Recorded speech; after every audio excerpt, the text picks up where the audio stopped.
ایک آدمی غبارے بیچ کر روزی کماتا تھا۔ اس کے پاس لال، پیلے، نیلے ہر رنگ کے غبارے ہوتے تھے۔ دن بھر میں کام جب بھی کم ہوتا، غبارے والا ایک ہیلیم گیس سے بڑا غبارہ اڑا دیتا۔ جب بچے غبارے کو اڑتا ہوا دیکھتے تو اس کی طرف متوجہ ہو جاتے اور ان میں غبارہ خریدنے کی خواہش پیدا ہوتی اور وہ یوں آ کر غبارے والے سے غبارہ خریدتے اور غبارے والے کا کام چل پڑتا۔ دن بھر میں کام جب بھی کم ہوتا، غبارے والا ایک غبارہ اڑا دیتا۔ ایک دن غبارے والے کی قمیض کسی نے پیچھے سے کھینچی۔ اس نے مڑ کر دیکھا تو وہ ایک چھوٹا سا لڑکا تھا۔ اس لڑکے نے غبارے والے سے پوچھا، اگر تم یہ کالے رنگ کے غبارے کو اڑاؤ تو کیا وہ اڑے گا؟ غبارے والے نے جواب دیا، غبارہ رنگ کی وجہ سے نہیں، اس میں موجود گیس کی وجہ سے اڑتا ہے۔ یہی اصول ہماری زندگی پر صادق آتا ہے۔ جو کچھ اندر ہے وہی اہم ہے۔ ہمارے اندر ہمیں بلندی پر لے جانے والی شے ہے ہمارا رجحان۔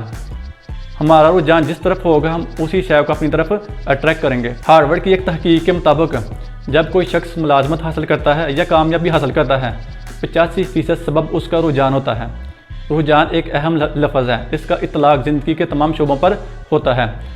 آپ کا منتخب کیا ہوا کوئی بھی شعبہ ہو، کامیابی کی اساس رجحان ہے۔ جس طرح ہمارے جسموں کو روزانہ اچھی خوراک کی ضرورت ہوتی ہے، اس طرح ہمارے ذہن کو بھی روزانہ اچھے خیالات کی ضرورت ہوتی ہے۔ اگر ہم اپنے جسموں کو جنک فوڈ اور ذہن کو برے خیالات فراہم کریں گے تو ہمارا جسم اور ذہن دونوں بیمار ہو جائیں گے۔ ہمیں اپنے ذہن کو تندرست اور توانا رکھنے کے لیے ضروری ہے کہ ہم انہیں خالص اور مثبت خیالات فراہم کریں۔ مسلسل مثبت تعلیم سے مثبت سوچ جنم لیتی ہے۔ کوشش کریں اپنے دن کا آغاز کوئی مثبت کام سے شروع کریں۔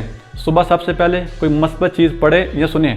شام کو سونے سے پہلے کوئی مثبت چیز پڑھیں یا سنیں۔ جب آپ صبح شام اپنے آپ کو مثبت افرمیشن دیتے ہیں تو یہ افرمیشن آپ کے تحت الشعور یعنی سب کانشیس مائنڈ میں محفوظ ہو جاتی ہے۔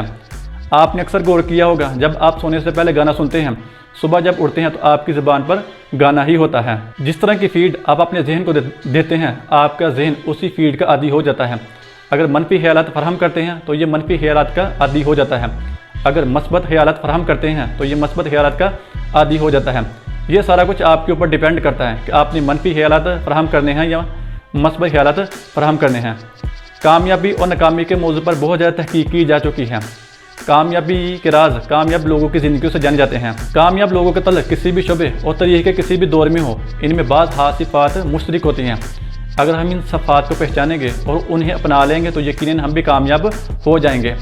اسی طرح جو لوگ کامیاب نہیں ہوتے، ان میں بعض نقائص مشترک ہوتے ہیں۔ اگر ہم ان نقائص سے بچ جائیں گے تو ہم بھی ناکامی سے بچ جائیں گے۔ کامیابی کوئی پر اسرار چیز نہیں، یہ تو فقط چند بنیادی اصولوں کے مستقل اطلاق کا نتیجہ ہوتی ہے۔ کامیابی کے لیے ضروری ہے کہ آپ پرفیکشن کے بجائے اعلیٰ کارکردگی کا مظاہرہ کریں۔ اعلیٰ کارکردگی کا مظاہرہ کرنا ہی کوشش کے اندر سے ہی ترقی ہے، کیونکہ کوئی ایسا کام نہیں جس کو بہتر انداز میں کیا نہ جا سکے۔ ممکن ہے جیتنے والا گورا ناک برابر کے فرق سے جیتا ہو، جیت کا فرق چھوٹا سا تو ہو سکتا ہے، البتہ انعام بہت بڑا ہے۔ زندگی کا معاملہ بھی اسی طرح ہی ہے۔ کامیاب لوگ ناکام لوگوں سے کئی گنا ذہین تو نہیں ہوتے، ہو سکتا ہے فرق معمولی سا ہی ہو، لیکن انعام بہت بڑا ہے۔ میں اپنی پوری گفتگو ان دو جملوں میں ختم کرتا ہوں۔ نمبر 1، مسلسل مثبت تعلیم سے مثبت سوچ جنم لیتی ہے اور مثبت سوچ آپ کو بلندی کی طرف لے کے جاتی ہے، جبکہ منفی خیالات اور منفی سوچ آپ کو بلندی سے نیچے کی طرف لے کے آتی ہے۔ نمبر 2، کامیابی کے لیے ضروری ہے کہ آپ کامیاب لوگوں کی زندگیوں کا مطالعہ کریں، ان کے اندر جو کوالٹیز ہیں ان کو اپنے اندر ڈیولپ کر لیں۔ جب آپ ان کی کوالٹیز کو اپنے اندر ڈیولپ کر لیں گے تو یقیناً آپ بھی کامیاب ہو جائیں گے۔ اگر آپ کو یہ ویڈیو پسند آئے تو لائک، کمنٹ اور سبسکرائب ضرور کریں اور ساتھ ہی بیل کے آئیکن پر بھی کلک کر دیں تاکہ ہر آنے والی نئی ویڈیو آپ کو بر وقت موصول ہو سکے۔